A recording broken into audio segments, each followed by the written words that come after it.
Mesdames, Mesdemoiselles et Messieurs, bonjour, bonsoir. Merci de me recevoir chez vous, une fois encore. Je suis votre frère dans le Seigneur Jésus-Christ. Je m'appelle Boutimba Dieta Philippe César. Je suis pasteur et j'habite Libreville au Gabon. Je voudrais examiner avec vous ce que la Bible enseigne sur les prêtres du Seigneur, n'est-ce pas? Ce que la Bible enseigne sur les prêtres du Seigneur. Alors, dans Apocalypse chapitre 1, verset 5, la deuxième partie du verset 5 et le verset 6, la Bible dit ceci. À celui qui nous aime, qui nous a délivrés de nos péchés par son sang, et qui a fait de nous un royaume, des sacrificateurs pour Dieu son Père, à lui soit la gloire et la puissance au siècle des siècles. Amen. À celui qui nous aime, qui nous a délivrés de nos péchés par son sang et qui a fait de nous un royaume, virgule, des sacrificateurs pour Dieu son Père. Il y a trois choses que Jésus-Christ a faites ici. Premièrement, il nous a aimés. Deuxièmement, il nous a délivrés de nos péchés à travers son sang. Le verbe délivrer dans le texte grec signifie que Jésus-Christ nous a lavés, n'est-ce pas? Il a fait sur nous un bain rituel et ce bain rituel a brisé des liens spirituels. Et le bain rituel que nous avons reçu, c'est le bain du sang de Jésus-Christ, n'est-ce pas? C'est une action qui est achevée, voyez-vous. La Bible ne dit pas à celui qui nous aime, qui continue à nous délivrer de nos péchés par son sang. Non, il a fini cette action, n'est-ce pas? Il nous a délivrés, il nous a lavés de nos péchés. Ça veut dire que tout ce qui est hérédité spirituelle a été brisé à travers le sang de Jésus-Christ. Voyez-vous, quand vous lisez l'Ancien Testament, les Hébreux ne connaissaient pas le ministère de la délivrance que nous connaissons aujourd'hui. Leur ministère de délivrance consistait à confesser les péchés. Quelqu'un arrivait dans les parvis du sanctuaire avec deux animaux à égorger. Quand il avait un problème de péché, plutôt deux animaux à présenter à Dieu. Le premier animal devait être non égorgé, le deuxième devait être égorgé. L'animal qui ne devait pas être égorgé, on le prenait. L'hébreu ou l'adorateur ordinaire mettait la main sur cet animal, confessait tous ses péchés sur cet animal et cet animal récupérait sur son corps les péchés qui avaient été confessés. Ensuite, un lévite ou un diacre, si vous voulez, prenait cette bête, partait avec elle dans le désert au loin, très loin, mais très loin, l'abandonnait là-bas, de telle sorte que cette bête ne puisse pas revenir vers son propriétaire. Et donc, c'est comme ça que les Hébreux coupaient les liens avec leurs péchés. Non seulement les péchés, mais aussi les conséquences de ces péchés-là, n'est-ce pas? Et dans la Nouvelle Alliance en Jésus-Christ, le rite de la confession des péchés, nous le faisons le jour de notre conversion, nous le faisons chaque fois que nous nous approchons du Seigneur pour prier. 1 Jean chapitre 1, verset 9 dit ceci. Allons-y depuis le verset 8.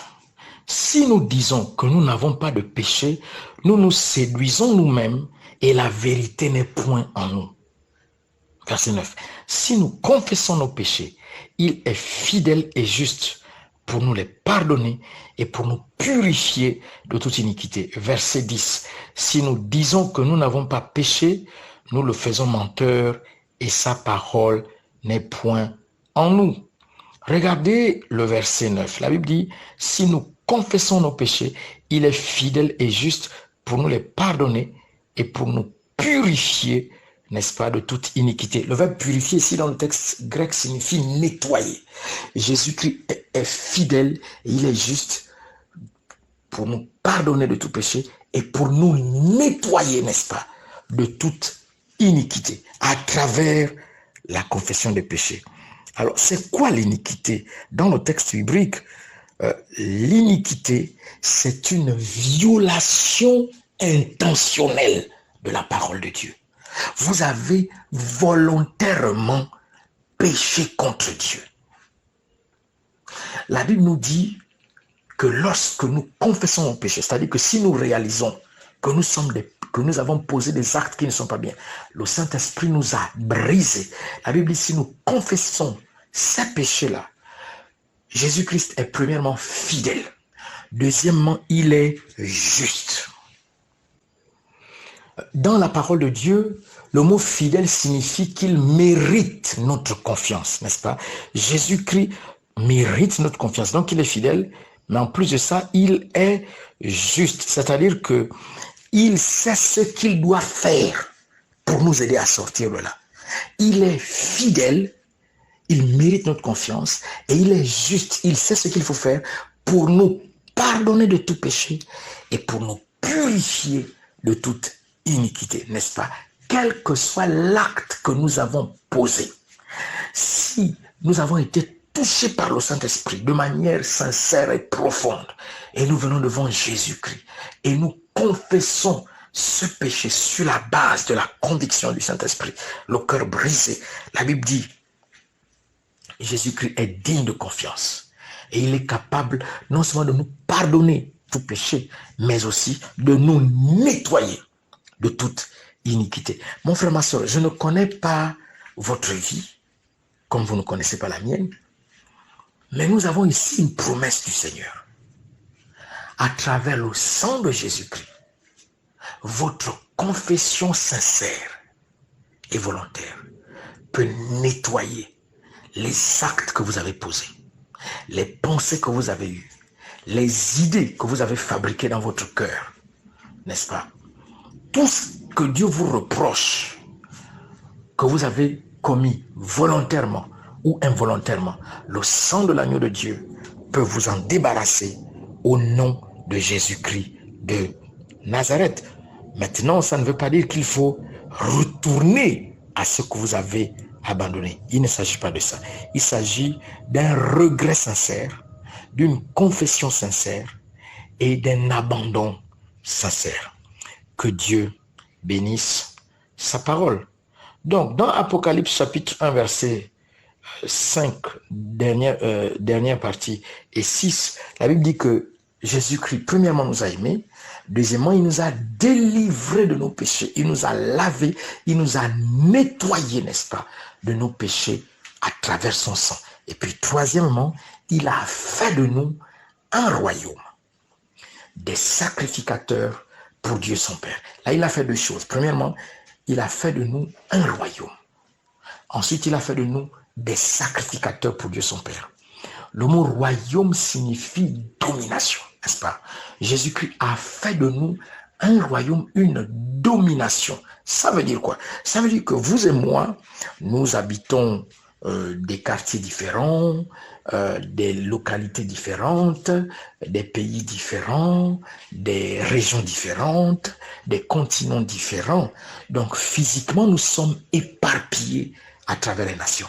Mais spirituellement, si nous appartenons tous à Jésus-Christ, dans le monde invisible, nous sommes tous réunis dans un territoire qui s'appelle le royaume de Dieu. N'est-ce pas? Ce territoire, c'est le climat spirituel où Dieu impose sa volonté. N'est-ce pas? Et il impose sa volonté sur notre vie. Il impose sa volonté sur notre vie en particulier. Nous sommes un royaume. Mais nous ne sommes pas seulement un royaume, nous sommes aussi des sacrificateurs pour Dieu le Père. N'est-ce pas? Jésus-Christ a fait de nous des sacrificateurs, c'est-à-dire des prêtres pour Dieu le Père. Nous allons terminer avec ça pour aujourd'hui. Alors, quelles sont dans la parole de Dieu les missions d'un prêtre? Un prêtre a trois missions fondamentales. La première, c'est prier. La deuxième, c'est enseigner la parole de Dieu.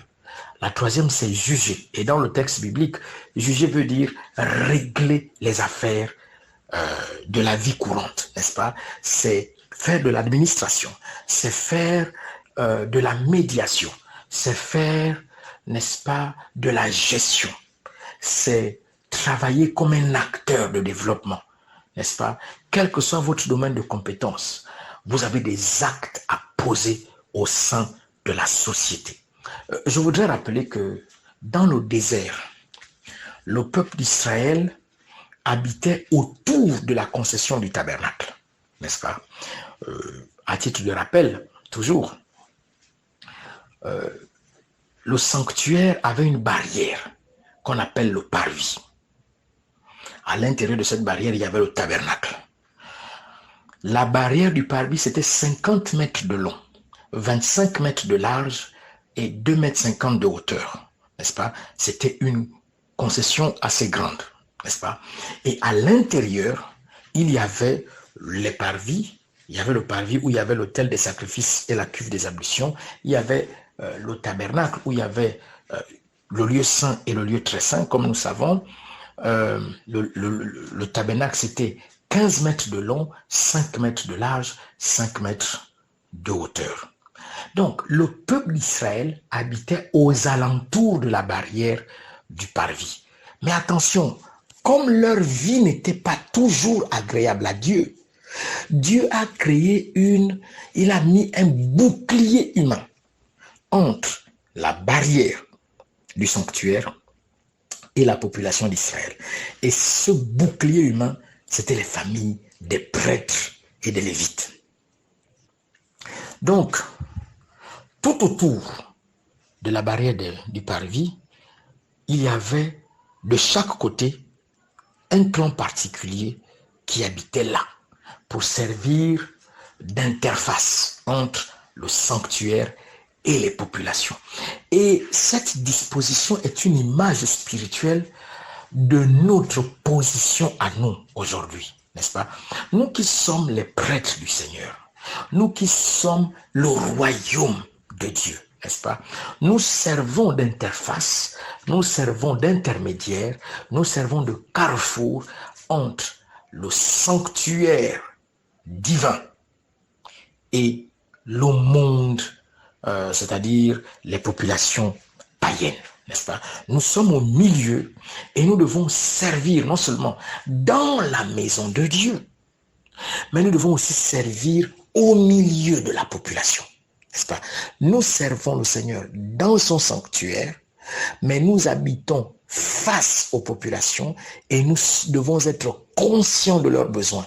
C'est pourquoi Dieu nous a donné la responsabilité, 1, de prier pour eux, 2, de leur enseigner sa parole, et 3, de faire de l'administration. La Bible nous encourage à assumer ces différentes responsabilités. Prochainement, nous allons voir ensemble comment pratiquer notre ministère de prière en tant que prêtre, comment pratiquer notre ministère d'enseignant de la parole de Dieu et comment pratiquer notre mission d'administrateur des choses de ce monde. Que Dieu vous bénisse et à très bientôt.